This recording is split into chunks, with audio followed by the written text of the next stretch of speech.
Boa noite, igreja. Graça e paz. Já vão abrindo a Bíblia de vocês na segunda carta Tessalonicenses. Eu quero agradecer vocês aí, que cuidaram do jardim em nome de toda a comunidade, porque eu sei que não é fácil cuidar desse local.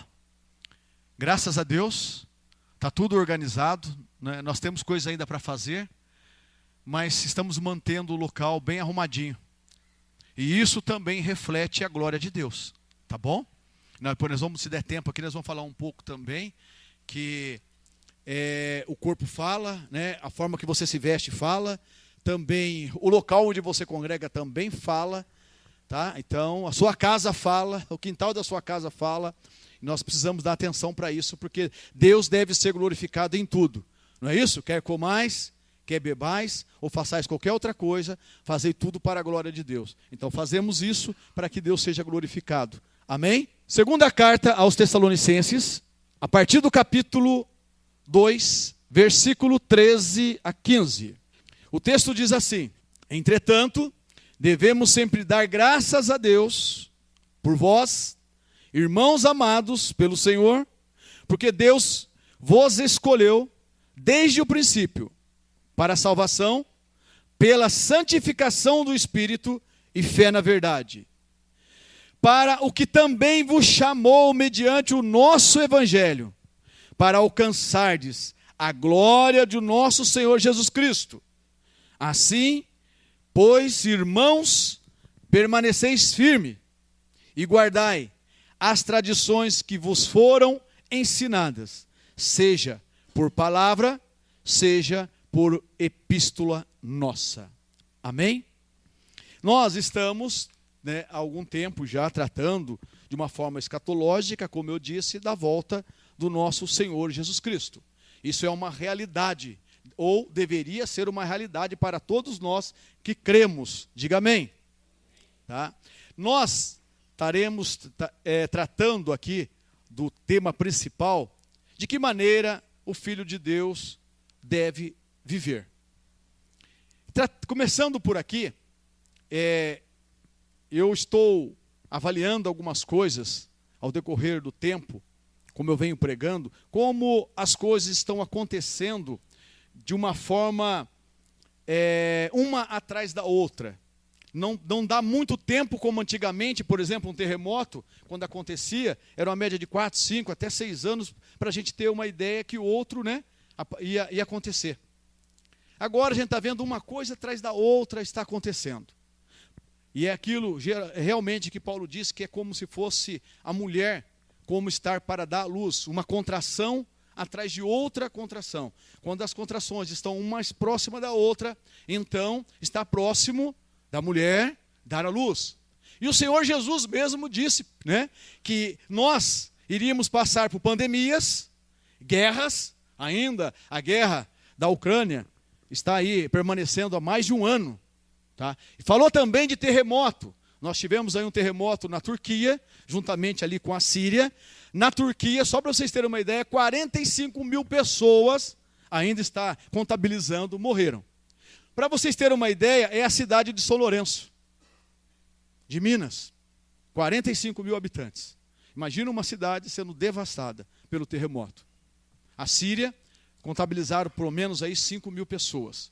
Mas o Senhor Jesus disse que antes dele se manifestar, antes de ressoar a última trombeta, isso iria acontecer. Está acontecendo. Nós também falamos da semana passada sobre o relógio do juízo final, o relógio apocalipse. Os cientistas estão afirmando que vai haver o final desse mundo. O mundo tem um fim preparado para isso. E esse fim, o apóstolo Pedro diz na sua segunda carta, no capítulo 3, diz que esse mundo está guardado para o fogo, para a destruição também de todo aquele que não creu, dos homens ímpios. Então, Deus cumprirá com aquilo que foi determinado. Deus é soberano, e Ele não é homem para que minta, nem filho do homem para que se arrependa. Então todas as coisas que estão escritas nesse livro, elas hão de acontecer, se cumprir. E já estão se cumprindo. Amém? E a igreja? De que maneira a igreja, ou o Filho de Deus, deve viver? Como a igreja deve estar esperando esse dia? Se os próprios cientistas estão afirmando, era uma coisa que eles não reconheciam, o final do mundo. Aliás, alguém colocou um vídeo lá, no WhatsApp, que eu vi que tem alguns estudiosos que estão afirmando no DNA, né, que nós temos o DNA de Deus. Claro, nós cremos isso, somos criatura dele. Deus nos fez, homem e mulher, macho e fêmea, segundo a sua imagem. E como essa imagem um dia foi perdida, em Cristo Jesus, hoje, está sendo recuperada, sendo reconstruída. Então, todo aquele que nasceu de novo, ele é uma nova criatura. As coisas velhas se passaram, e eis que tudo se fez novo. E falando sobre a igreja de Tessalônica era uma igreja que estava também aguardando a volta do Senhor. Só que como nós já falamos, já ensinamos que na segunda carta, uma falsa carta do apóstolo Paulo, estava pelo menos dizendo que eles estavam vivendo aquele dia. Por isso que o apóstolo Paulo escreveu, dizendo o seguinte: olha, veja bem, esse dia ainda não chegou para vocês.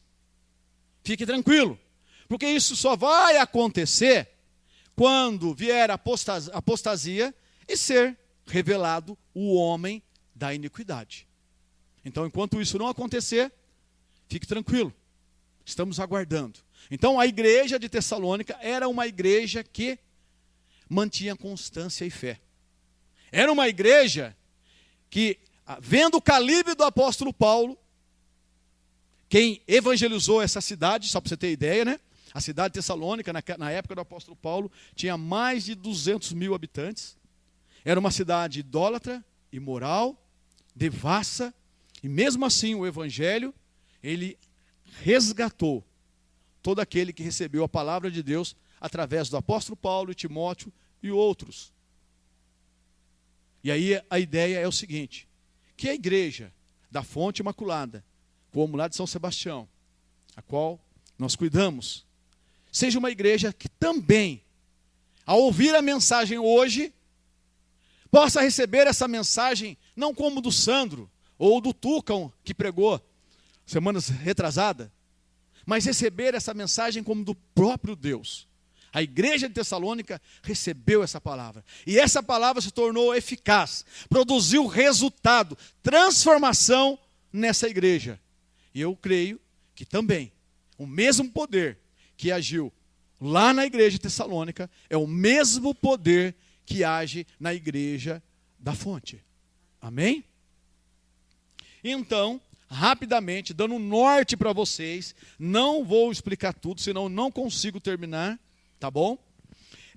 Falando do primeiro capítulo da carta, da segunda carta de Tessalonicenses, apóstolo Paulo fala sobre ânimo em meio ao sofrimento, em meio à dificuldade, em meio aos problemas, em meio às perseguições, às tribulações que aquela igreja enfrentava. Apóstolo Paulo se alegrava com essa igreja, louvava a Deus, porque era uma igreja que mantinha constância e fé.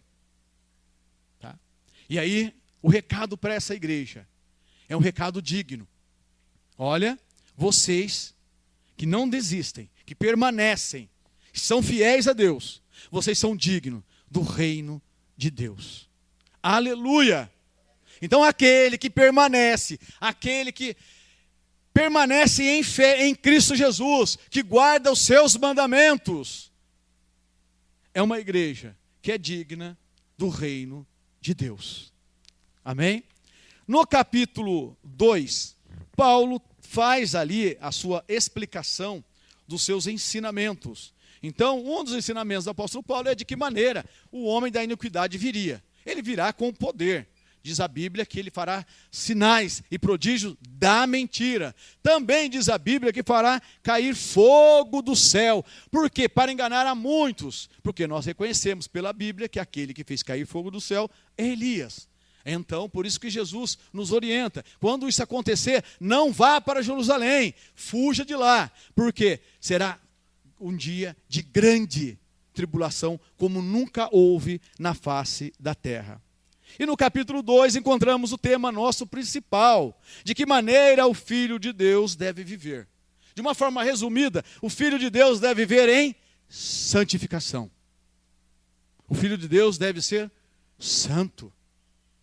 Seja santo, porque eu sou santo.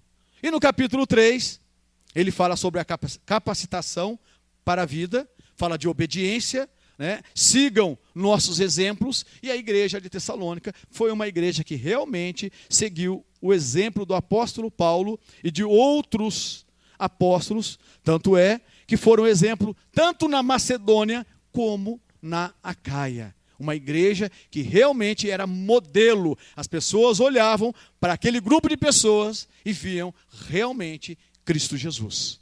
Amém? No decorrer do discurso, no capítulo 13, capítulo 2, versículo 13 da segunda carta. Isso, obrigado, Claudinha. Vamos lá. É que eu olhei para o caderno ao mesmo tempo e olhei para as escrituras. Então, vamos lá.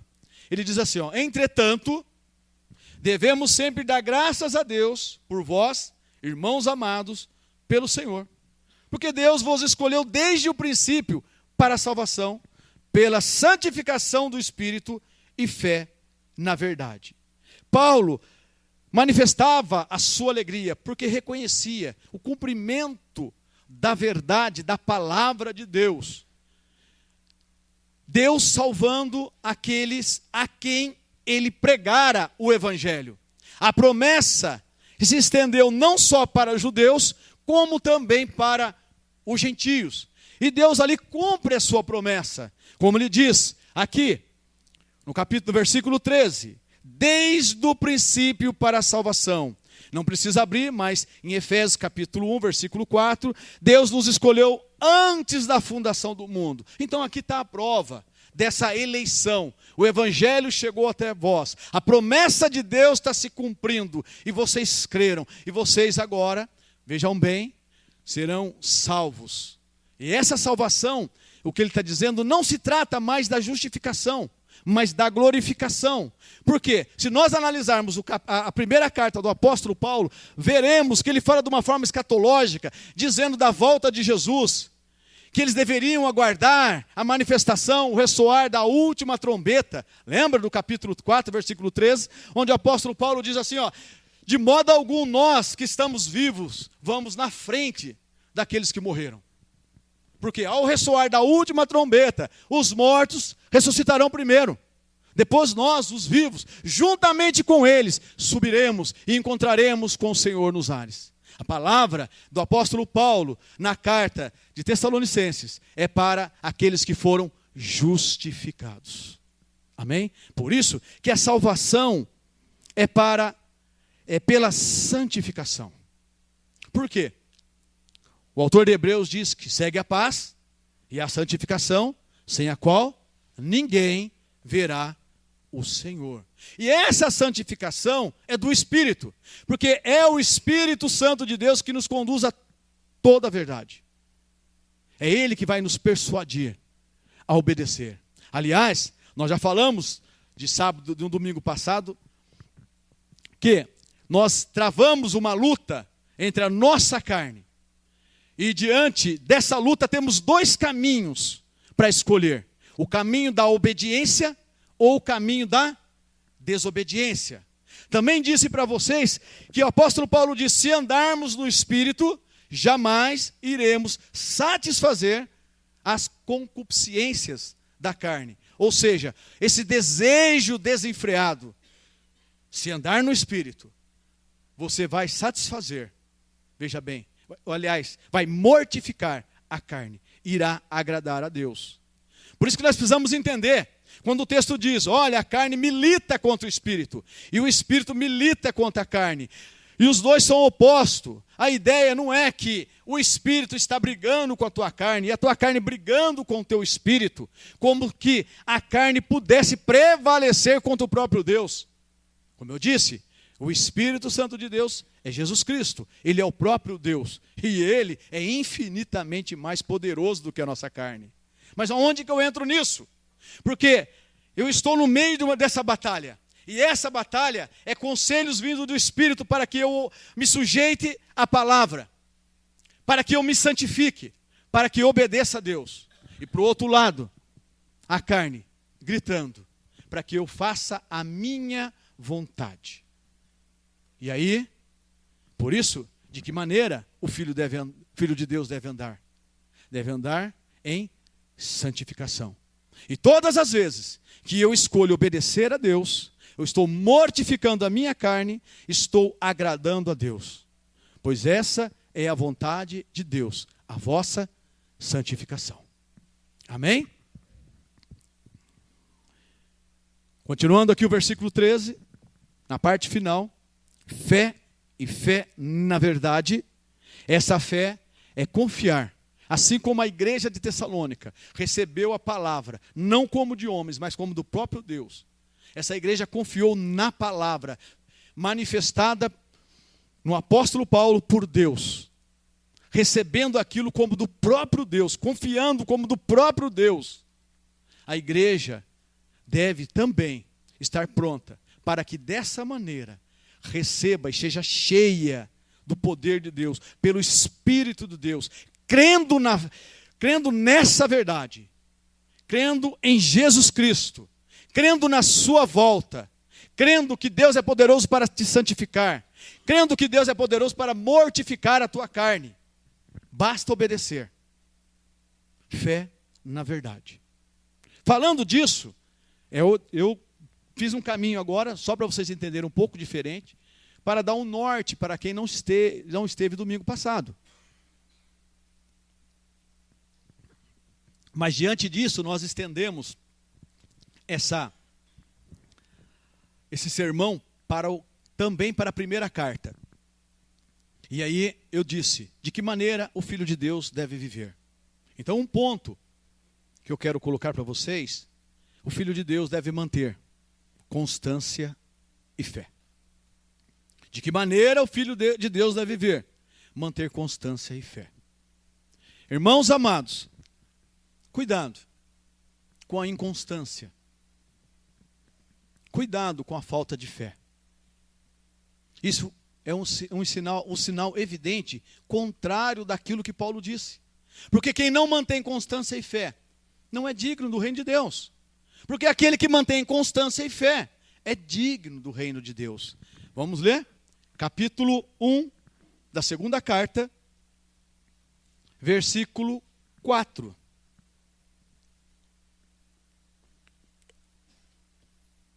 E 5, diz assim: a tal ponto que nós mesmos nos gloriamos de vós nas igrejas de Deus, à vista da vossa constância e fé, em todas as vossas perseguições e nas tribulações que suportais. Olha o 5, sinal evidente do reto juízo de Deus, para que sejais considerados dignos do reino de Deus, pelo qual, com efeito, estais sofrendo.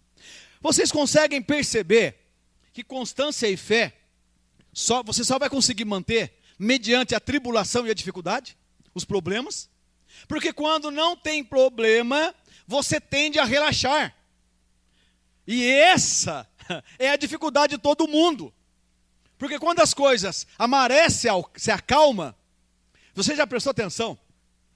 Nós falei para o maninho de onde está, ele falou que está surfando, né?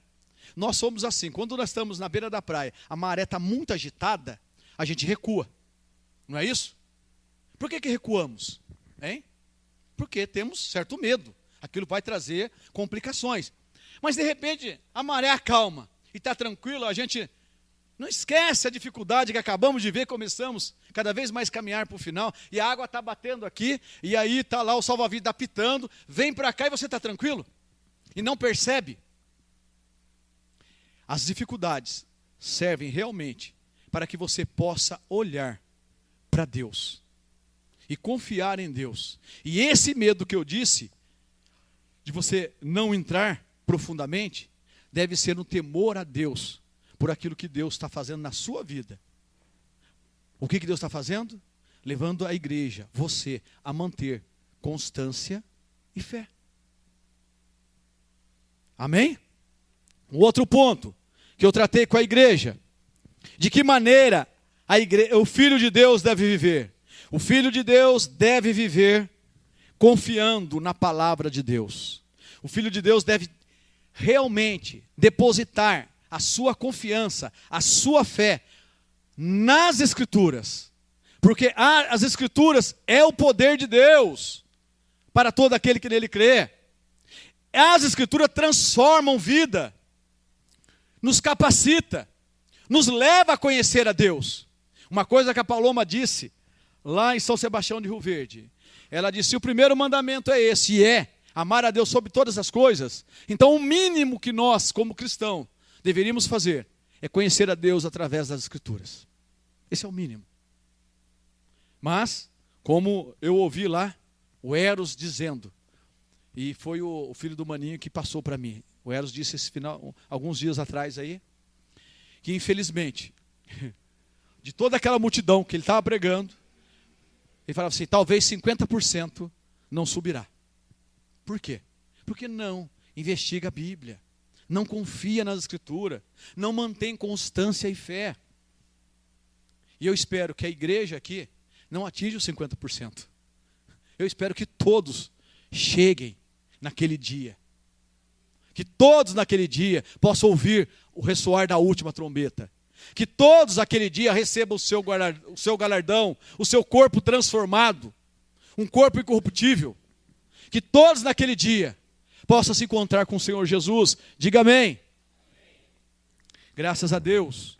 O terceiro ponto que nós tratamos domingo passado foi de que maneira o Filho de Deus deve viver. Deve ter uma vida santa e irrepreensível. O Filho de Deus deve ser santo, assim como Deus é santo. E deve ter uma vida irrepreensível. E nós precisamos entender o que é santo. Santo é alguém que foi separado. Você foi tirado do império das trevas. Você foi tirado da sepultura, você estava morto. E Deus lhe deu vida em Cristo Jesus. E essa vida não é para a satisfação da sua carne, mas para sim a glória de Deus. Então você é santo, você foi separado. Você não pode ser igual aos de fora. Você não pode ser igual aos gentios, os ímpios, aqueles que não creram. Sua atitude tem que ser diferente. Sua boca, aquilo que sai da sua boca, tem que produzir algo diferente. Como eu disse na terça-feira, é triste, mas muitas vezes dentro da comunidade, dentro da nossa igreja, nós escutamos, Pai do Senhor, irmão, glória a Deus, olha, estou orando por você. Mas quando chega no trabalho, ou no mercado, ou qualquer outro lugar, encontra um amigo, alguma coisa, e aí, mano, tudo bem, tudo legal? Qual a identidade que você está trazendo? Aí você fala assim, pastor, mas como basear isso nas Escrituras? Vocês lembram quando Pedro disse que não entregaria Jesus? Lembram? E aí Pedro se aquentando ali, né? Daquele fogo. Alguns chegaram para ele assim, olha, você é discípulo dele. E ele disse, não sou, é sim, tu és Galileu e fala como ele. Então se você é cristão, o seu discurso deve ser como? De cristão. Cristo em vós, a esperança da glória. Tem que produzir algo que possa trazer sempre a glória de Deus. Nós temos que mostrar isso para o mundo. O que não dá é para ser igual. Temos que ser diferente. Por isso temos que tomar cuidado com as nossas roupas. Até mesmo em questão com a nossa casa. Para você ter ideia, eu tenho o costume de, já falei aqui, vou repetir, de não só limpar a frente da minha casa, mas limpar a frente da casa de alguns vizinhos. E por incrível que pareça, o vizinho é meu sogro, que está na frente. Do lado é a minha cunhada, né? Mais para baixo são os irmãozinhos da igreja. Então eu pego uma sacolinha, vou lá, E começo a pegar o lixinho, amarro, ponho lá. Às vezes tinha um cachorro que agora está preso, rasgava todo dia, eu tinha que ir lá. Eu via na cama e disse, esse cachorro de quem que é? Vou procurar na cama, vou reclamar para essa pessoa. E o cachorro era do meu sogro. Eu falei, eita, não dá.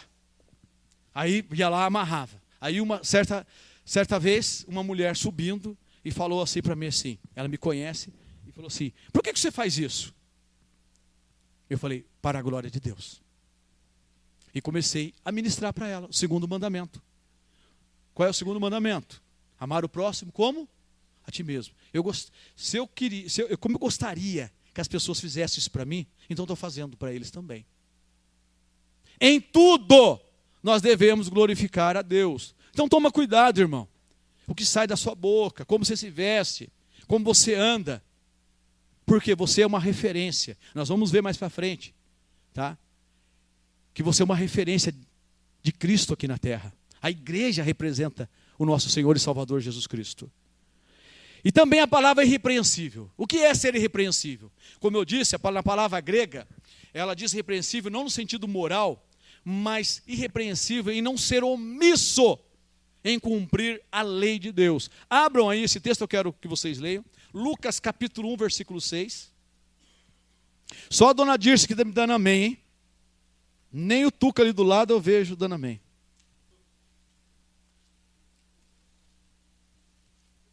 Lucas capítulo 1, versículo 6.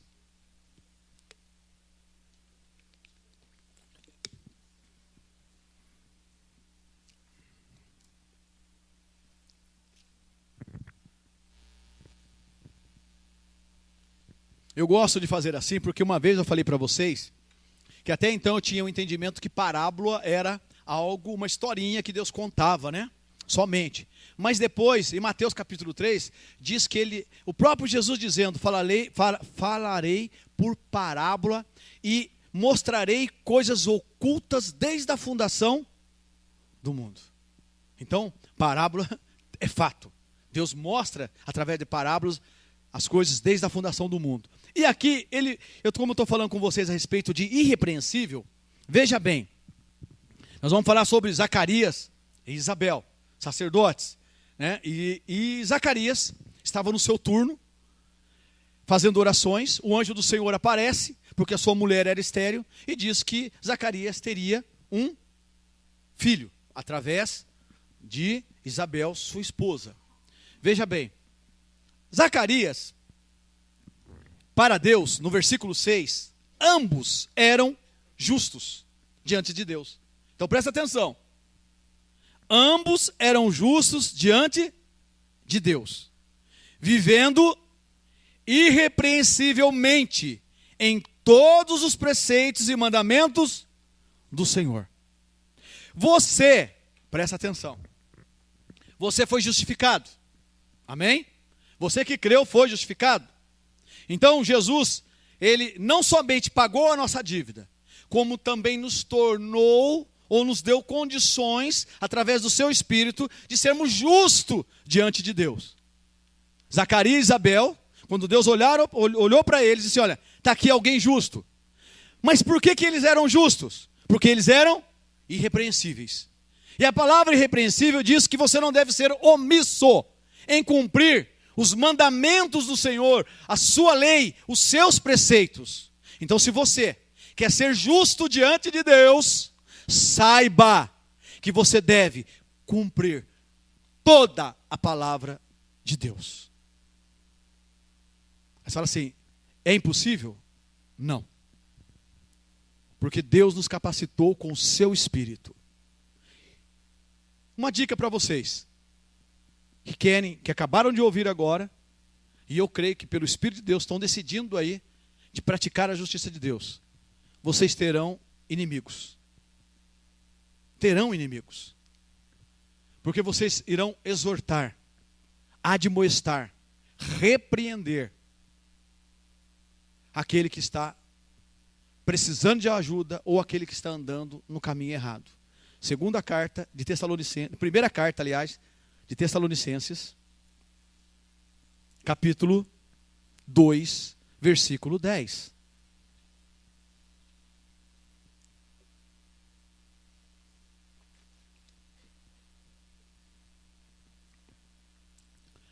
1 Tessalonicenses, capítulo 2, versículo 10. Vós e Deus sois testemunhas do modo porque piedosa, justa e irrepreensivelmente procedemos em relação a vós outros que credes. Olha só. Versículo 11. E sabeis ainda de que maneira, como a pai a seus filhos, a cada um de vós, 12, exortamos, consolamos, admoestamos para viverdes por modo digno de Deus, que vos chama para o seu reino e glória. Está aqui, Paulo orientando a igreja, que como pai a seus filhos, de maneira nenhuma ele foi repreensível, ele foi irrepreensível. Consolou, exortou, admoestou, ou seja, chamou a atenção, né, edificou, animou pessoas. Aquele que estava andando errado, ele corrigiu. Aquele que estava fazendo alguma coisa errada, chamou a atenção. Então, se você quer andar de forma justa e ser justo diante de Deus, a maneira correta é sermos irrepreensíveis. Ou seja, não ser omisso em cumprir a lei de Deus, a sua vontade. Porque nós encontramos muito discurso no nosso meio, que irmãos, né, é sempre assim. Eu acho que o Tuca passa muito por isso também. E, pelo menos, para alguns a gente está dando essa direção. O irmão vê problema no outro irmão, mas não tem o entendimento de chegar até ele, admoestar, corrigir, exortar, não tem. Aí chama o pastor. E uma vez, isso lá em Minas, eu disse assim: por que você não faz, se foi você quem viu? Aí eu disse, usei o termo que o Tuca disse, que a dona Dirce disse: quem tem a visão, tem a missão. Eu falei, é só o pastor que deve ter uma vida irrepreensível, ou aquele que crê também deve ter uma vida irrepreensível? Ele falou, aquele que crê. Então vá e faça aquilo que você viu. Admoeste, exorte, console, sabe? Faça isso. Em amor. Em amor, é verdade, porque como pai a seus filhos. Como o apóstolo Paulo disse. Amém? Tudo bem? Dona Dirce? Só a senhora está dando amém aí. Tá, vamos lá. De que maneira o Filho de Deus deve viver? De forma santa e irrepreensível. Amém? Então, chegando lá, amém, obrigado. Chegando já próximo lá de onde a gente parou. Isso aqui tudo é um resumão, tá, gente? Viu, Tucão? Isso aqui tudo é um resumão. Eu vou ler aqui. A salvação do capítulo 2, versículo 13, não se trata da justificação, porque seria por obras, mas da glorificação. Hebreus 12, 14. Aguardando a adoção de filhos e a redenção do nosso corpo. Romanos 8, 23. Não precisa abrir. Pela santificação do Espírito. Mas o que seria essa santificação do Espírito? É guardar, é ser guiado pelo Espírito. É andar no Espírito. E assim jamais satisfareis a concupiscência da carne. Porque a carne não está sujeita à lei de Deus. E nem pode estar. Então nós precisamos entender aonde essa briga é travada. A maturidade te leva a ter discernimento quando a carne está dizendo e quando o Espírito fala. Tá, hoje eu estava dirigindo, né, e a Cláudia não estava bem. Aí eu tirei aquele aparelhinho de pressão, de verificar a pressão, deixei no banco traseiro, daí ela deu uma cochiladinha lá, e na minha mente veio assim, puxa vida, caramba, cara. Parece uma coisa. As coisas começam, cai de novo. E nunca melhora. Na hora, eu falei assim, meu Deus, acabei de pregar sábado, que tudo seja para a glória de Deus. Eu falei, Senhor, me perdoe. Na mente eu fiz isso, eu não fiz verbalizando. Na mente, Senhor, em tudo eu devo dar graça. Porque tudo está no seu controle. A carne falou, eu dei ouvido. Já memorizei, já estava, e o Senhor já contabilizou. Já contabilizou. Aí eu disse, Senhor, me perdoe.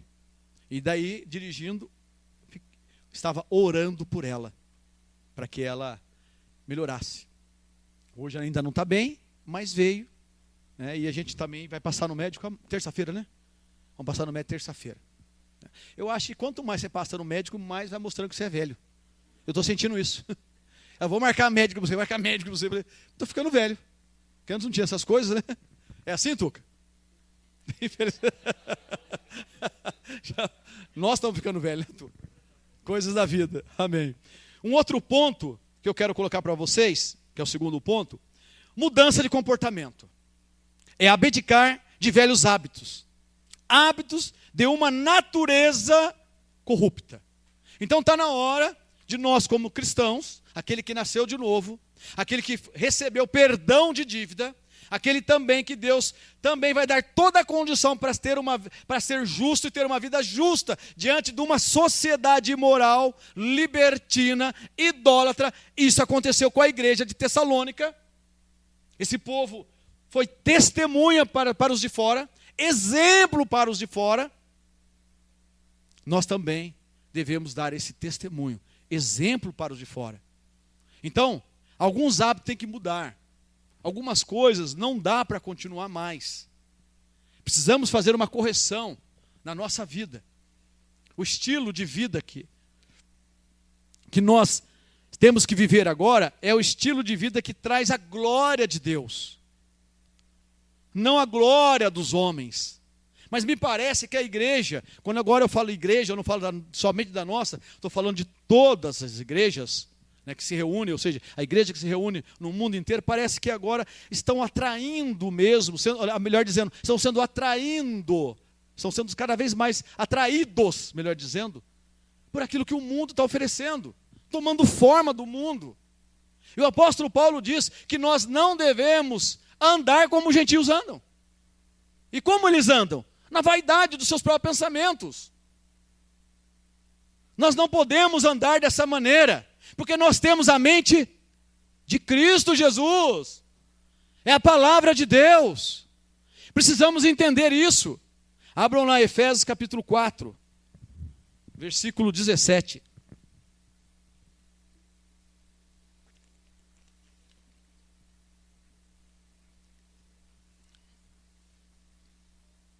Efésios, capítulo 4, versículo 17. A partir do versículo 17, Paulo ele dá uma introdução e depois ele vai falar de algo que se trata de comportamentos. São comportamentos que são reprovados. Porque a igreja de Éfeso era uma igreja também localizada dentro dessa cidade, uma igreja que era uma cidade portuária, e também havia muita idolatria, muita imoralidade, sabe?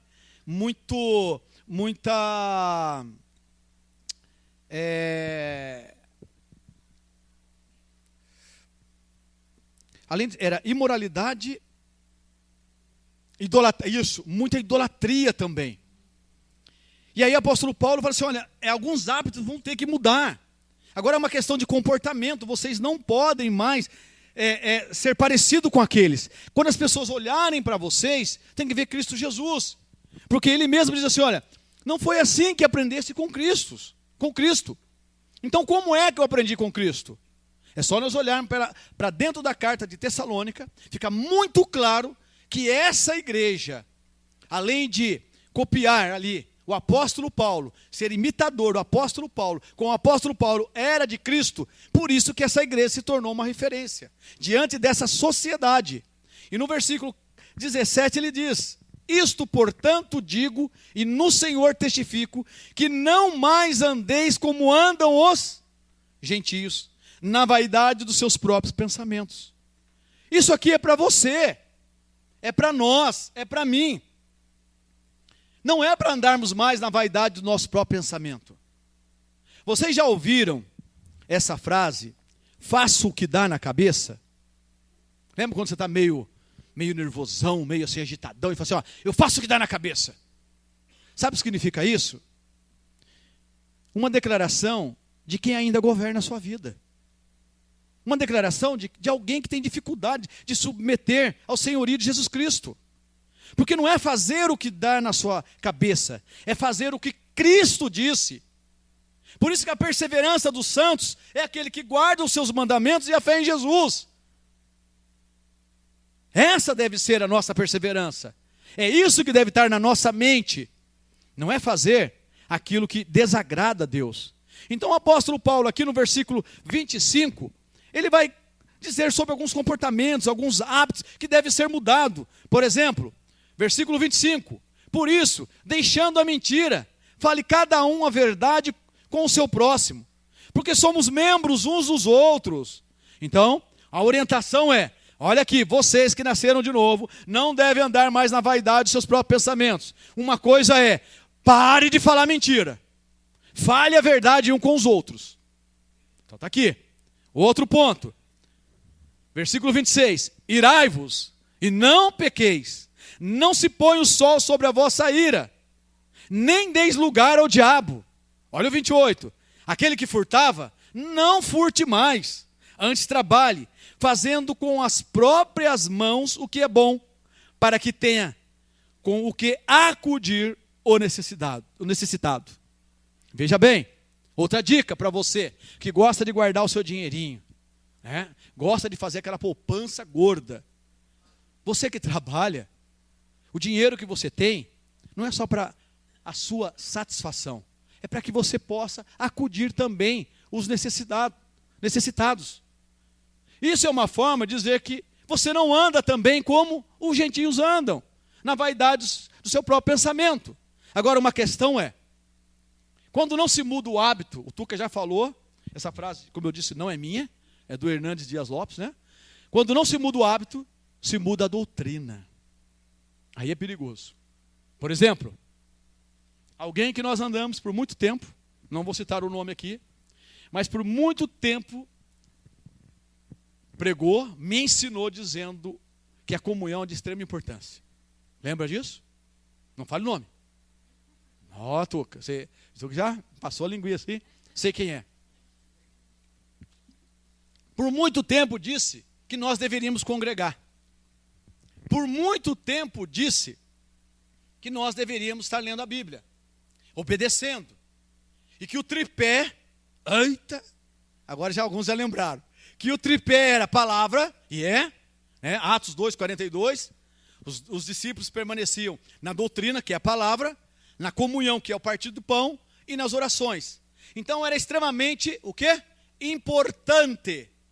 E aí, por muito tempo, nós ouvimos também pessoas sendo desigrejadas. Já ouviram? E quando você chega agora e fala para eles que tem que congregar, aquele que ensinou você, porque não quer mudar o hábito, está mudando a doutrina. E consegue usar textos fora do contexto.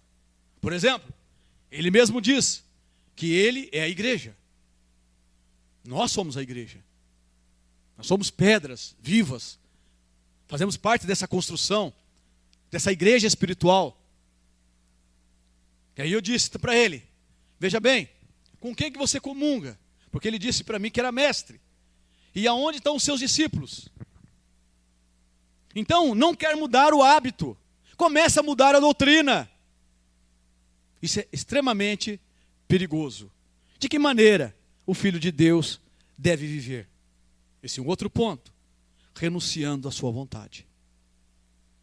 Se sujeitando às Escrituras. Crer como está escrito. Abdicar de velhos hábitos. Eu gosto da palavra abdicar, porque ela é traduzida, você, por escolha própria, decide abrir mão. Então está na hora da gente abdicar de velhos hábitos, de hábitos que não agradam a Deus, de hábitos de uma natureza corrupta. Abrir mão disso é o que nós devemos fazer. Amém? Então, um outro ponto, continuando agora, de que maneira o Filho de Deus deve viver. Deve ter uma vida de renúncia. Amém? E agora nós vamos caminhar um pouquinho mais. Agora que de tudo isso foi só de domingo passado. Ó, tá vendo, Adilson? Eu vou ser melhor do que o Tuca, viu, dona Adilson? Pode ficar tranquilo. O meu resumo vai ser melhor do que o do Tuca. Tá? vou resumir mais aqui. Veja bem. Pois essa é a vontade de Deus, a vossa santificação. Abram lá, 1 Tessalonicenses capítulo 4.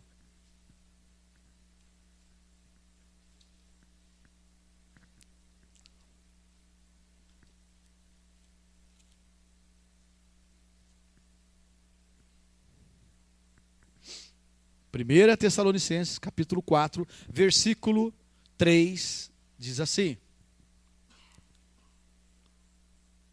pois essa é a vontade de Deus, a vossa santificação, que vos abstenhais da prostituição, que cada um de vós saiba possuir o próprio corpo em santificação e honra, não com desejo de lascívia, como gentios que não conhecem a Deus, e que nesta matéria ninguém ofenda nem defraude a seu irmão, porque o Senhor, contra todas essas coisas, como antes vos avisamos e testificamos claramente, é o vingador, porquanto Deus não vos chamou para a impureza, e sim para a santificação. Aqui Paulo dá outra instrução, a mesma que ele deu para a igreja de Éfeso, dizendo, veja bem, que você saiba possuir o vosso corpo em santificação. Presta atenção agora, capítulo 5, da primeira carta de Tessalonicenses, versículo 23.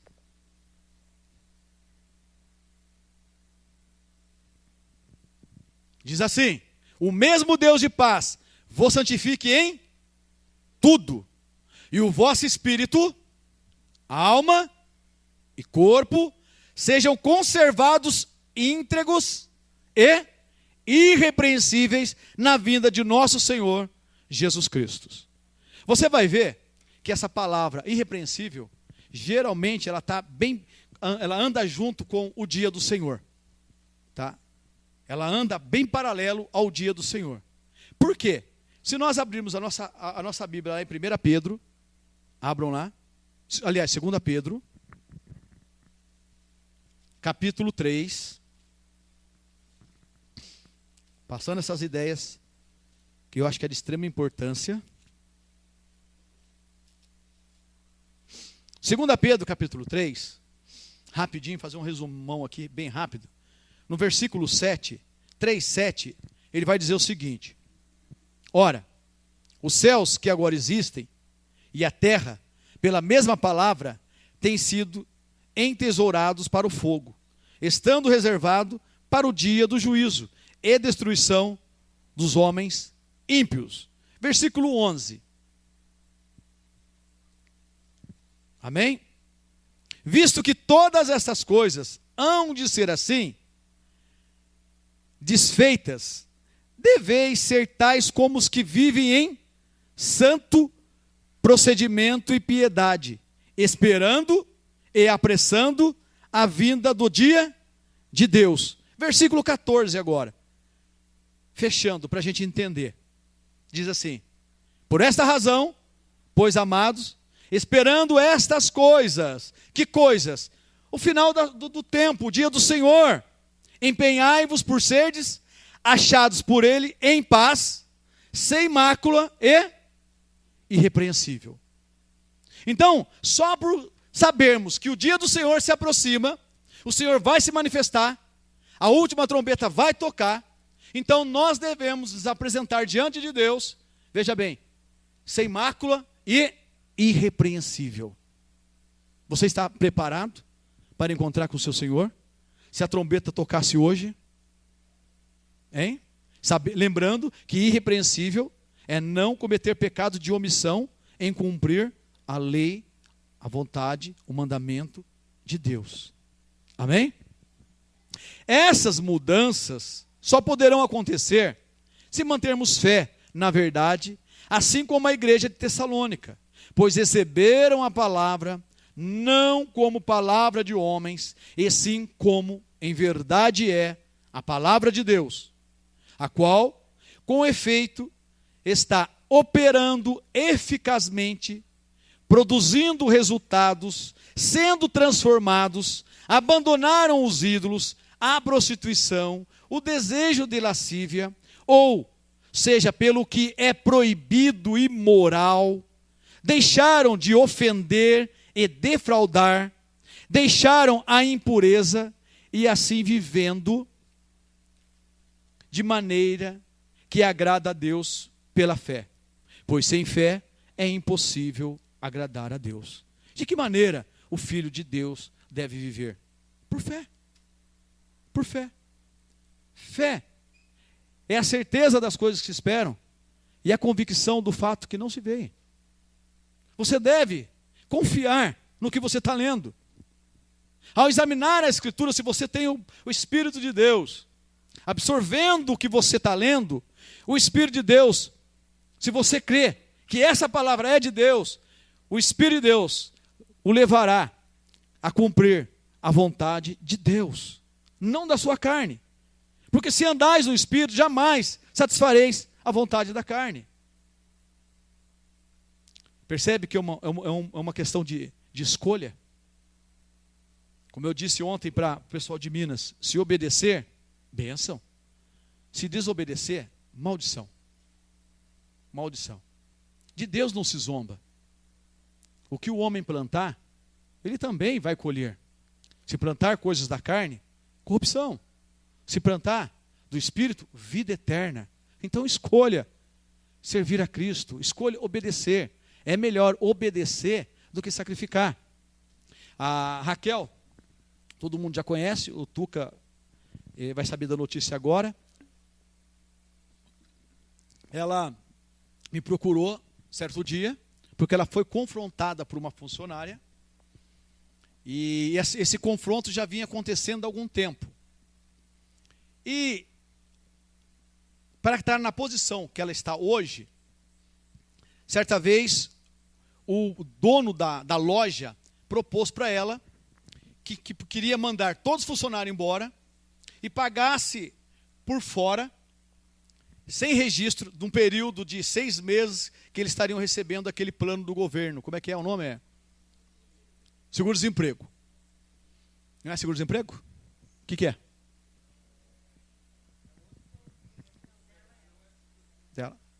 Então vamos lá, seguro-desemprego. Daí o que aconteceu? O chefe foi chamando um por um, e a única que disse não para ele foi ela. Vai vendo. E ele deu para ela a função, porque ela ganhou o respeito dele, viu que ela não barganhava, falou assim, ó, você vai cuidar da loja. Passando um tempo, a Raquel teve sonhos. E esse sonho, Deus mostrava para ela que a loja estava sendo roubada. E ela veio e me procurou e disse, o que eu faço? Eu estou tendo sonhos, e todos os dias que a loja está sendo roubada. Eu falei, então, ela falou assim, eu procuro o patrão, falo com ele que a loja está sendo... Não procura nada, espera. Porque por enquanto é um sonho. A Bíblia diz, né? Conte como se fosse um sonho. Se o sonho for revelado, então o que aconteceu? É a revelação de Deus através do sonho. E aí, a Raquel pegou o sistema de câmera, um dia que ela estava mais tranquila, começou a voltar dias e dias, e aí pegou um funcionário que ela tem como melhor amigo dela, que ela trata como irmão, estava roubando. Ela mandou para mim tudo, os vídeos, falou assim, e agora? O que eu faço? Espera aí. Então é certeza isso? Tá, é. Então agora o sonho não é mais sonho, somente sonho. É um sonho que teve a revelação de Deus. Procura o seu patrão. Converse com ele e leve todas essas informações. Aí mandou o cara embora. Tá. Agora vocês vão entender. Na posição que ela estava, o gerente, o dono da loja, não tinha ainda passado para a loja que ela era a gerente da loja. Então, estava havendo muito confronto. E ela falou assim, olha, eu vou largar. Eu vou largar a loja, eu vou pedir demissão. Eu estou cansado, eu não aguento mais, tal. Falei com a minha mãe falou assim, olha, pede demissão, vem para cá e vamos estar juntos. Eu falei, não é assim. Vamos voltar, vamos retroceder. Lá atrás, o que Deus fez? Fui mostrando. Então Deus foi te colocando numa posição para que Ele fosse glorificado. De que maneira o Filho de Deus deve viver? Glorificando Deus. Tá? E ela falou assim, tá, mas e daí? Ele não teria que fazer isso por ser o dono? Eu falei, não teria, porque ele passou a responsabilidade para você. Você não é gerente? Ela falou assim, não, acho que não de uma forma oficial. Eu falei assim, como assim? Você falou que era, e agora falou que não, ele não falou para o pessoal da loja. E aí eu orientei ela, então faz o seguinte, vai atrás do patrão, conversa com ele e fala assim, olha, é assim, assim, assim, segundo o texto bíblico, ela usou o texto lá, dizendo o seguinte, olha, eu tenho que trabalhar, acho que é Colossenses ou Efésios, como se a mesma coisa, quando você está perto, quando você não estiver perto, eu tenho que ser do mesmo jeito. E ela começou a pregar para o rapaz, falou para o patrão, falou que a palavra de Deus começou a vir na mente, coisas que ela tem dificuldade até de conversar, você sabe disso, ela tem muita dificuldade. E o patrão disse o seguinte, olha, então vamos fazer o seguinte, a partir de hoje, estou falando para você oficial, quarta-feira eu vou descer, vou oficializar isso e vou te dar autonomia para mandar embora e para contratar. Aí a alegria veio. Veja bem, nós não podemos ter as mesmas atitudes dos gentios. Andar na vaidade do nosso próprio pensamento. Não é porque eu fui afligido, olha só, confrontado, que eu tenho que jogar tudo para o ar. Isso são os gentios que fazem. Nós devemos fazer o quê? Orar e buscar em Deus, porque temos a mente de Cristo, como deveria glorificar o nome dEle. Porque a igreja não deve somente glorificar o nome de Deus quando tudo está bem, mas quando as coisas estão difíceis, Deus também deve ser glorificado. É assim que deve ser a igreja. Amém? E Raquel está muito contente. Agora, quarta-feira, ela falou que assim que o dono pronunciar, ela vai mandar mensagem para mim que agora está tudo certo e já vai mandar a menina embora lá, que a mesa está dando problema. Já vou mandar embora, a mesa está dando problema. Tá bom. De que maneira o Filho de Deus deve andar? Como nós estamos falando, por fé. Andar em santidade. Manter constância e fé. Confiar na palavra de Deus. Isso faz a diferença. Porque como eu disse para Raquel, se eu tivesse colaborado com a ideia da sua mãe, e a sua ideia, joga tudo para aí, vai embora, ela não teria hoje essa alegria. Porque essa alegria, e nós estávamos conversando, não veio porque o gerente disse que iria oficializá-la, mas porque ela encontrou em Cristo Jesus essa paz, mesmo diante das circunstâncias. Por que eu estou falando para você isso? Aconteceu agora, sexta-feira. Ela conversou com o patrão dela. Mas estou falando, meses atrás, que ela ia jogar a toalha e não jogou. Porque ela entendeu que o lugar onde ela estava é porque Deus colocou. Deus põe, Deus tira. A porta que Deus fecha e a porta que Deus abre, ninguém fecha. Resolvemos o problema, Raquel. Você só sai de lá se Deus tirar. Amém? Glória a Deus. Vamos lá, caminhar mais um pouquinho. Agora vamos para o versículo 14, na segunda carta. Tudo isso que eu falei foi versículo 13. Rodrigão, versículo 13. 2 Tessalonicenses, capítulo 2, versículo 14. Diz assim: para o que também vos chamou mediante o nosso evangelho, para alcançardes a glória de nosso Senhor Jesus Cristo.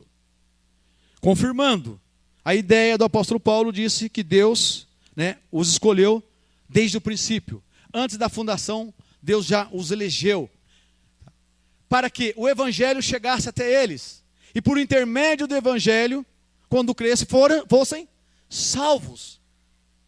E uma vez justificados, agora o processo é ser santificado. E uma vez sendo santificado, agora é aguardar a glorificação. Porque quanto à justificação, a igreja de Tessalônica já foram justificados. Receberam perdão de pecados, de dívida. Agora precisa ter uma vida santa. Por isso também que um dos temas central da carta é a vossa santificação. É isso que agrada a Deus. E aí, pela santificação do Espírito, temos a certeza da nossa glorificação, se mantermos constância e fé. Amém?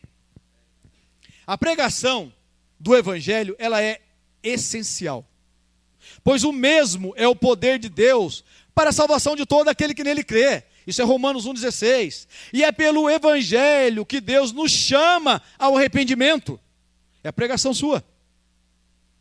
É como se Deus exortasse por nosso intermédio.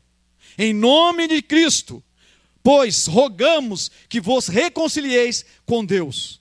Assim, nos chamando pela pregação do Evangelho à vida e para a vida eterna. 2 Coríntios, capítulo 5.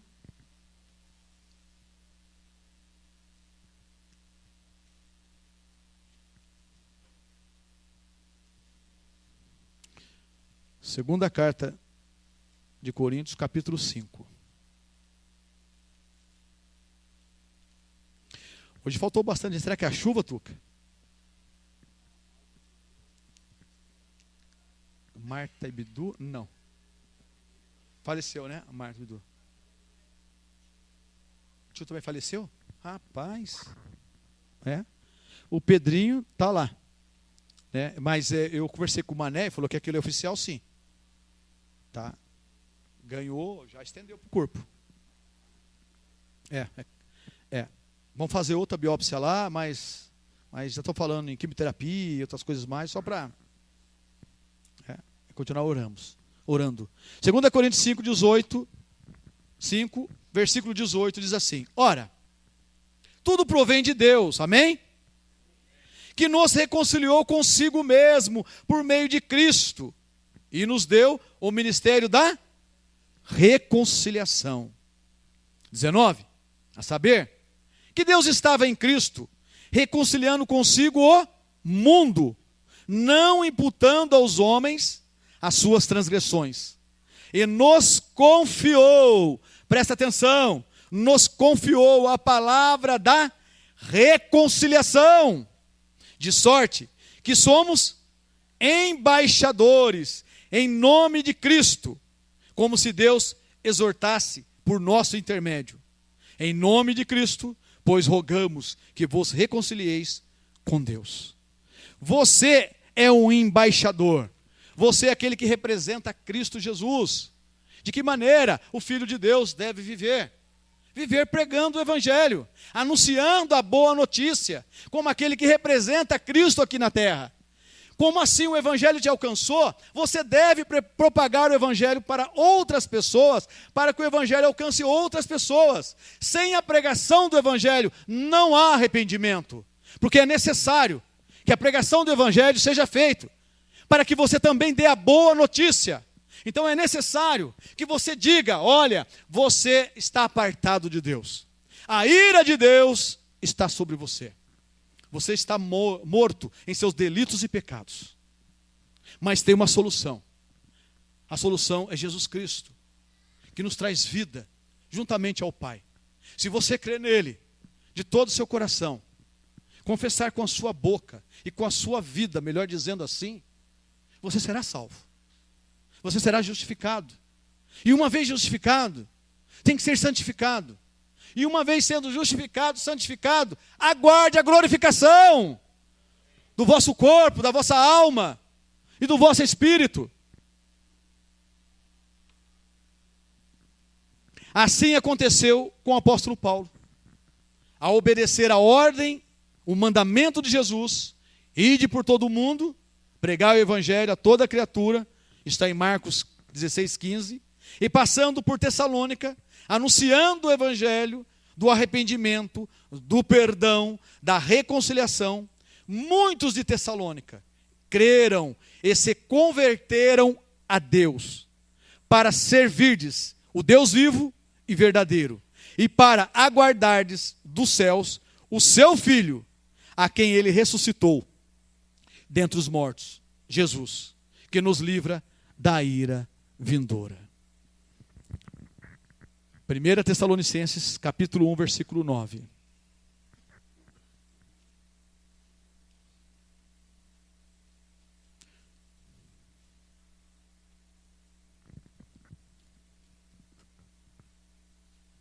Primeira Tessalonicenses 1, 9, diz assim: pois eles mesmos, no tocante a nós, proclamam que repercussão teve o nosso ingresso no vosso meio, e como, deixando os ídolos, vos convertestes a Deus, para viverdes o Deus vivo e verdadeiro, para servirdes o Deus vivo e verdadeiro, e para guardardes dos céus a seu Filho, a quem ele ressuscitou dentre os mortos, Jesus, que nos livra da ira vindoura. Então, de que maneira o Filho de Deus deve viver? Anunciando o Evangelho, pregando o Evangelho, para que outras pessoas sejam alcançadas pelo poder do Evangelho e haja transformação de vida. E agora, com um tempinho, eu quero chamar primeiro a Larissa. Vem cá, Larissa. Vai dar um testemunho para nós. E depois a Camila, desse Evangelho, que é transformador.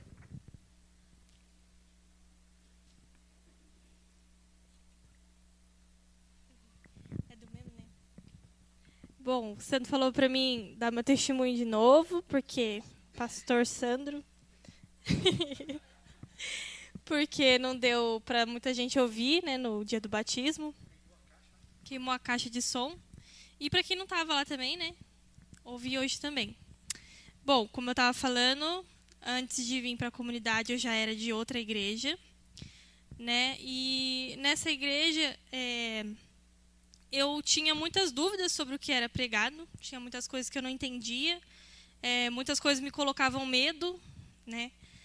Outras eu tentava seguir à risca, e sempre foi uma cobrança muito forte sobre ser batizado com o Espírito Santo, que, né, tinha um entendimento errado disso. Meus pais também eram da mesma igreja. Aí eu comecei a andar com a família do Sandro, comecei a fazer perguntas sobre o que eu tinha dúvidas, né, e ele foi me mostrando o Evangelho, né, me mostrando como interpretava texto, que não podia ler texto fora de contexto, senão a gente tem um entendimento errado da palavra. E aquilo foi trazendo alívio para o meu coração, né, na época, porque eu queria muito fazer, eu queria muito entender, eu queria muito servir, mas eu estava fazendo isso da forma errada. E sendo pressionada, às vezes, por não entender, não conseguir debater aquilo que estavam me engolindo, me enfiando na goela abaixo. Mas eu fui entendendo o Evangelho, fui vendo que eu era uma péssima pessoa, apesar de eu achar que não, mas eu era. Que precisava de um Salvador, né?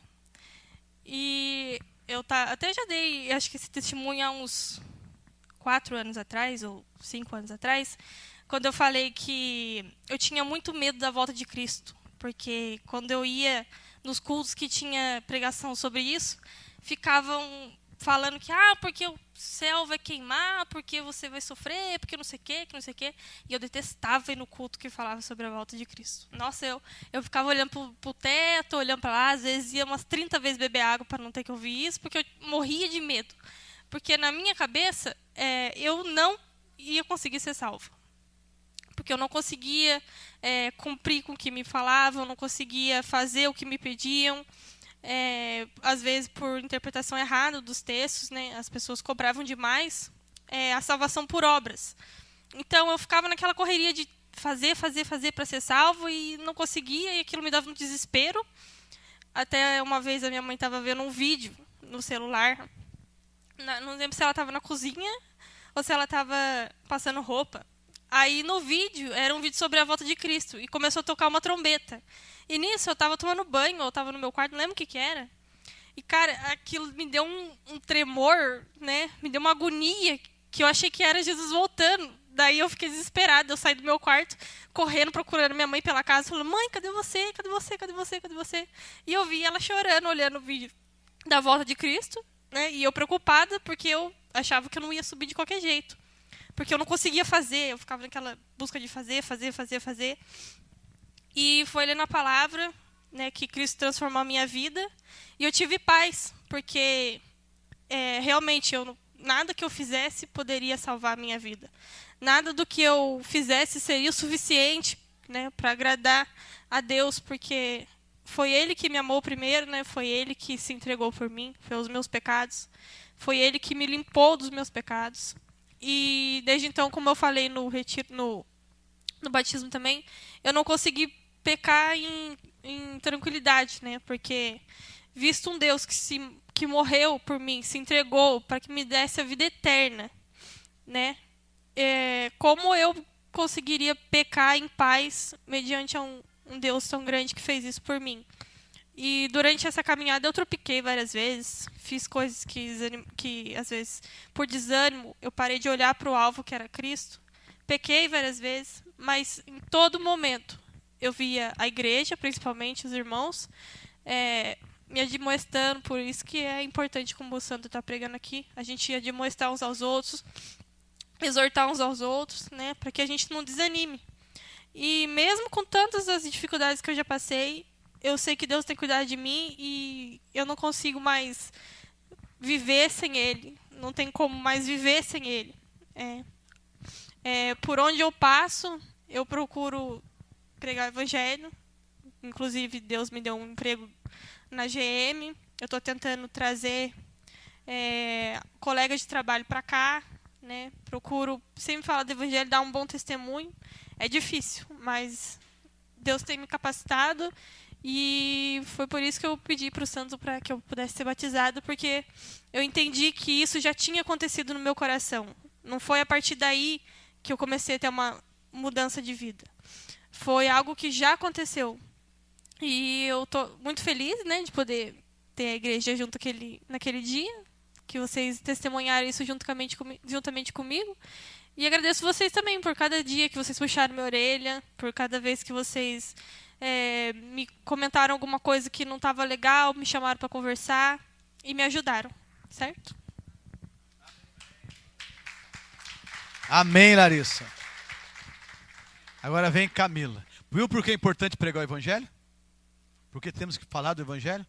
Vem mais para cá, Larissa, porque daí todo mundo vem.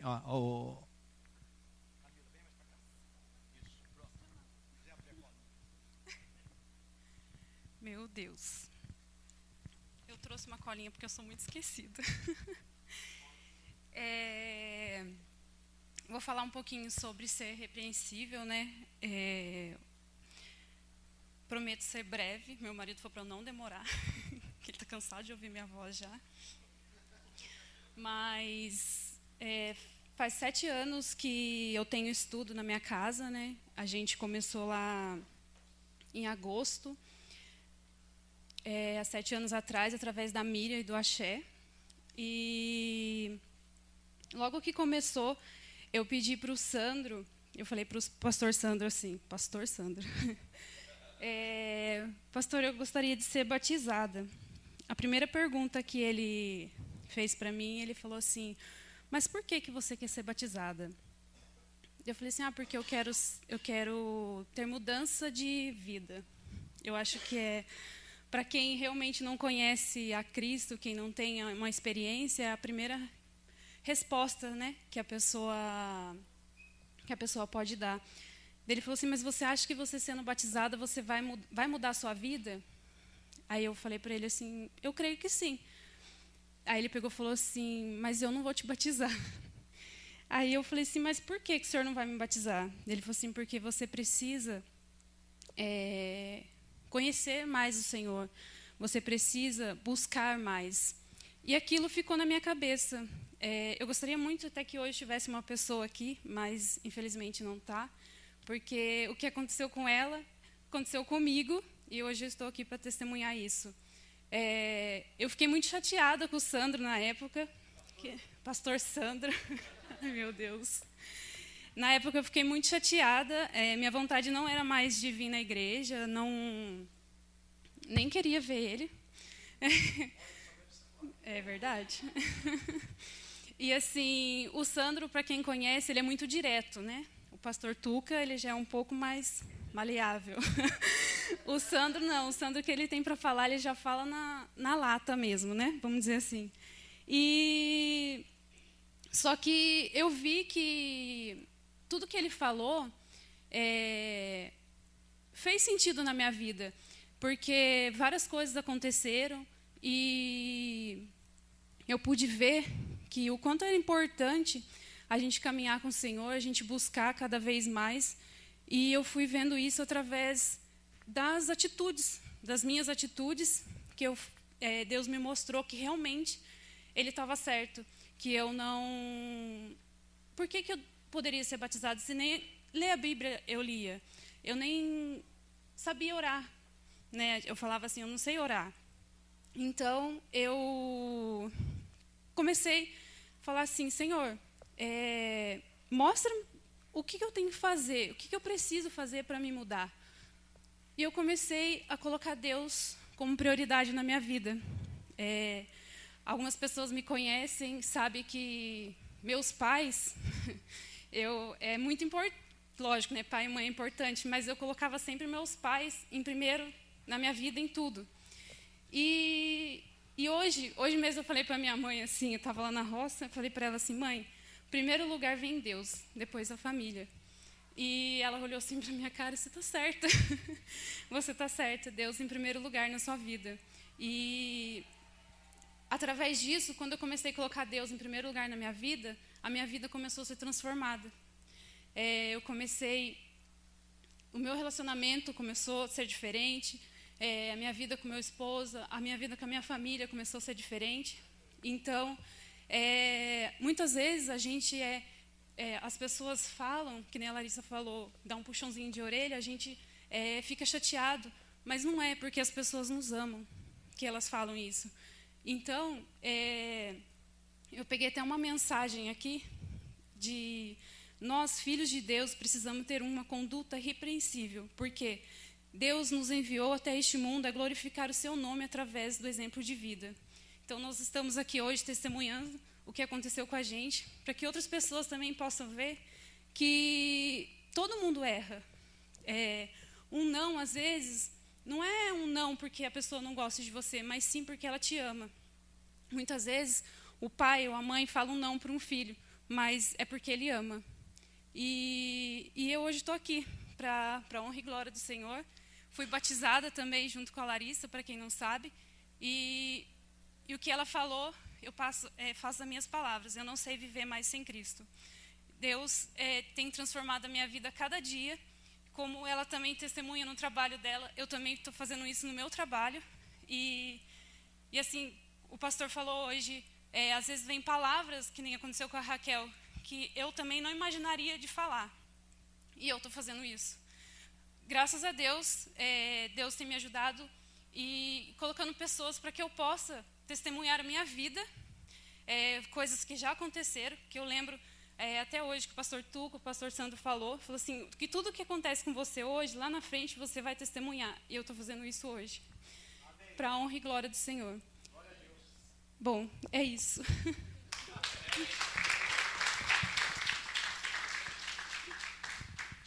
Amém. Pode pegar a colinha lá. Vocês entenderam? Eu chamei as duas para testemunhar porque acompanhei, né, a Larissa por muito tempo. A Camila também acompanhei. E muitas vezes, a gente quando fala não, talvez você entenda que esse não vai prejudicar. Mas na realidade, eu agi de uma forma irrepreensível. Por que eu não agi de uma forma irrepreensível? Porque o mandamento do Senhor é que você creia e seja batizado. O batismo não pode anteceder o crer. Não tem como. Então o fato de chegar em mim e dizer, em mim porque eu cuido do batismo, né? E chegar em mim e dizer, olha, eu quero ser batizado, isso não dá direito de passar pelas águas. Mas o que dá direito é se você nasceu de novo, se você creu. Então, quando a gente pergunta, fala assim, olha, por que você quer ser batizado? Que nem ela falou assim, olha, porque eu quero mudar de vida. Isso não é uma resposta para aquele que nasceu de novo. Mas para aquele que nasceu de novo, ele falaria assim, porque eu quero cumprir a justiça de Deus, porque eu entendi que sou uma nova criatura, o Senhor mudou a minha vida, eu nasci de novo, as minhas atitudes mudaram, os velhos hábitos, estou abandonando, eu criei em Jesus, e eu quero cumprir a justiça de Deus. Então amém, vamos passar pelas águas. Agora, o fato de dizer, eu quero ser batizado, e muita gente entende assim, infelizmente, como ela entendeu, e outros aqui, porque achando que passando pelas águas serão transformados. Mas para passar pelas águas, você precisa ser transformado antes. A transformação vem antes, vem o novo nascimento. É claro que eu não sou Deus para chegar e dizer o seguinte, olha, você pode, você não pode. Mas dentro daquilo que eu posso ver, que eu entendo pelo Espírito de Deus, muitas vezes eu prefiro dizer não. E quando eu digo não, eu estou sendo irrepreensível. Ou seja, em nada estou sendo omisso quanto à lei de Deus, ainda que ela fosse embora. Eu cumpri a lei de Deus. Mas eu tenho certeza que quando se cumpre a lei de Deus, a vontade de Deus, você não perde, você ganha. E nós ganhamos aí a Camila, a Larissa e outros que foram batizados sábado passado. Então, de que maneira que o Filho de Deus deve viver? Pregando o Evangelho. Porque, através do Evangelho, outras pessoas se arrependem, entregam a vida a Cristo, nascem de novo, passam pelas águas, e depois não, passando pelas águas, já estão dando testemunho desse Deus que transformou a vida dessas pessoas. Porque quando nós fazemos o batismo pelas águas, na realidade, é o batismo de João. É alguém que entra pelas águas e está declarando, olha, eu estou arrependido. Eu não sou mais aquela pessoa. Eu nasci de novo. Eu recebi o Evangelho que transforma. O Evangelho que é o poder de Deus. Como a Larissa disse, o fato agora, quando eu peco, já traz insatisfação. Isso é um bom sinal. Porque quando você peca e tem satisfação, é um mau sinal. Talvez você não creu, ou talvez o teu coração está endurecido. Entende por que nós devemos ter uma vida irrepreensível, uma vida santa? De que maneira o Filho de Deus deve viver? Mantendo constância e fé. O Filho de Deus deve viver na fé. O Filho de Deus deve viver pregando o Evangelho. O Filho de Deus deve ter uma vida santa e irrepreensível. Então, temos que tomar cuidado. Porque se eu batizo ela, quando ela pediu para mim logo no início, coitadinha. Eu vi a Carinha fez até um bolo para nós lá. Lembra que você tinha feito um bolo? Você não. Foi você, não, foi o Rodrigo que fez o bolo. Rodrigo fez o bolo, aí deu o cafezinho, aí depois, sim, dona Dirce, eu quero ser batizada. Eu com a barriga cheia, o cérebro funcionando direito, né? Assim, não, calma aí. Eu não disse não assim, né? Não, assim, ó, não, peraí, por que você quer ser batizado? Vamos caminhar mais um pouco, vamos entender o Evangelho. É necessário que você tenha uma experiência com ele. Tá? Depois mesmo, o Rogério um dia mesmo, assim, ó, você precisa ouvir a Camila. Né? Eu falei assim, ó, já estava de olho na Camila já, né? De olho no pessoalzinho. Porque isso é o pastor. A gente fica de olho no sentido de proteger mesmo, para que vocês não passem pelas águas de uma forma incorreta, para que depois entenda que o Espírito de Deus está em vocês, que vocês nasceram de novo, quando na realidade isso não aconteceu. E aí vocês vão ser cobrados e experimentados por coisas que vocês não têm a capacitação, que é o Espírito de Deus, para confrontar isso. Mas agora sim, pelo Espírito de Deus, vocês, creio que agora o caminho é a santificação e depois a glorificação. Amém? Então, vamos lá, para terminar. Segunda carta a Tessalonicenses, capítulo 2, versículo 15, o último versículo. Exatamente, a Camila está correndo atrás para cantar, está preocupado, né? Ela ligou para mim assim, olha, o Zé da Luzia, se precisar alguma coisa lá, a gente faz um ofício, pede as coisas. Isso é membro, isso é corpo, isso é igreja. Porque outrora mesmo, né, Camila? Estava lá na roça, né, andando a cavalo. Lembra? Uma vez eu falei para você, né? Eu falei assim, olha, o Isaac tem que cair para Deus entrar. E ela hoje reconhece isso. Tá? Deus é em primeiro lugar, é o primeiro mandamento. Amém? Então vamos lá. Versículo 15. Diz assim: assim, pois, irmãos, permanecei firme e guardai as tradições que vos foram ensinadas, seja por palavra, seja por epístola nossa. O recado do apóstolo Paulo é para os irmãos manterem perseverança, que é a capacidade de permanecer firme nas circunstâncias difíceis, e que guardem as tradições, ou seja, aquilo que receberam de Jesus, eles passaram para esses irmãos, e quer seja por palavra, ou seja, pessoalmente, ou por epístola, ou por carta que receberam. E eu posso dizer para vocês, repetindo, de que maneira o Filho de Deus deve viver? Ter uma vida de perseverança. Essa era a marca da igreja de Tessalônica. A igreja de Tessalônica perseverava. Ela mantinha constância, perseverança. E isso se tornou notório, exemplo para as igrejas, pois era um sinal evidente que a igreja era considerada digna do reino de Deus. Uma igreja que mantém constância e fé é uma igreja que é considerada digna do reino de Deus. Amém? Não precisa abrir para a gente andar rápido. Mateus 24:13 diz que aquele, porém, que perseverar até o fim, esse será salvo. Lucas 21:19 diz: é na perseverança que ganhareis a vossa alma. E Apocalipse 14:12, aquele que aqui está a perseverança dos santos, os que guardam os seus mandamentos e a fé em Jesus Cristo. Amém? Então, vamos ficar em pé e vamos orar? Camila, eu achei, quando você viu que você com o papelzinho, eu olhei para o relógio e disse, não vai dar tempo. E deu tempo. Né?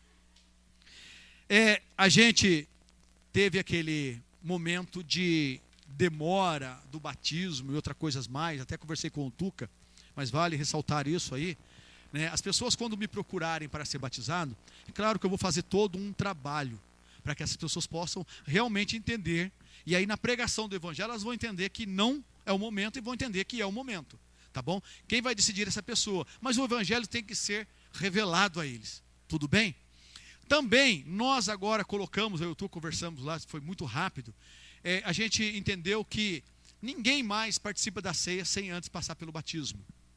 Por quê? Para não banalizar as coisas, não fazer as coisas, não tendo uma consciência sadia por aquilo que está fazendo. Então, a partir de agora, as pessoas que vão ser batizadas, eu estou trabalhando, eu falo sobre o batismo, eu trato sobre ceia, trato sobre membresia, sobre disciplina e oferta. Nós tratamos sobre todos esses assuntos, certo, Vitor? Então, sempre vou estar dando esse recado. O Tuca, por favor, na ceia, se lembrar, eu te lembro, também, se eu conseguir lembrar também, ninguém mais participa da ceia sem passar pelo batismo. Tá bom? Precisa entender, porque é muito sério. Não é brincadeira o que nós fazemos aqui quando participamos do cálice e do pão. Amém, Tuca? Feche os olhos, curvam a cabeça e orem juntamente comigo. Senhor Deus, Pai eterno, nós te louvamos e te agradecemos por tudo mesmo, Pai, que o Senhor tem feito, está fazendo, irá fazer em nossas vidas, Pai. O nosso desejo, Senhor, é como a igreja de Tessalônica. Queremos ser exemplo para os de fora. Queremos abrir mãos de coisas que desagradam. Queremos, Pai, viver a Tua palavra como a igreja viveu, recebendo como do próprio Deus, não como de homens. Queremos manter constância e fé. Queremos ser perseverantes. Queremos, Pai, abdicar de prazeres que não mais agradam a Ti, mas sim satisfaz a nossa carne. Mas, Pai, por trás de tudo isso, nós sabemos que através da Tua palavra, o Teu Espírito já está trabalhando em nossa mente, em nosso coração, revelando a nós toda a verdade. Então eu peço, Pai, no nome de Jesus, no nome do Rei dos Reis e Senhor dos Senhores, que o Senhor estabeleça em nós plenamente a tua vontade. Que o Senhor não encontre em nós nenhuma resistência a mais, para que o teu Espírito possa agir em nós. E assim estejamos cheios, plenos do teu Espírito, Pai. Não mais ouvindo a carne, mas inclinando para o Espírito. Em nome de Jesus, Pai. Que nós sejamos a igreja modelo no bairro onde estamos. E por onde passarmos, que os de fora possam ver em nós e ser atraídos, para que possamos pregar a mensagem salvadora, o Evangelho, o poder de Deus. Nós sabemos, Pai, que todas as coisas cooperam para o bem. Sabemos que o Senhor está no controle de todas as coisas. Reconhecemos a sua soberania, Pai. Reconhecemos a tua justiça, o teu amor, a tua graça e a tua misericórdia sobre as nossas vidas, Pai. Então, Senhor, em nome de Jesus, que essa igreja seja avivada, transformada pelo teu Espírito. Que essa igreja, Pai, seja uma igreja que anuncia a boa notícia. Sejam representantes, sejam embaixadores. E assim, Pai, através de tudo isso, o nome que está acima de todo nome seja enaltecido, seja glorificado. Assim brilha a nossa luz diante dos homens, para que vejam as nossas boas obras e glorifiquem, exaltem, enaltecem o nosso Deus. Que seja assim, em nome de Jesus. Amém.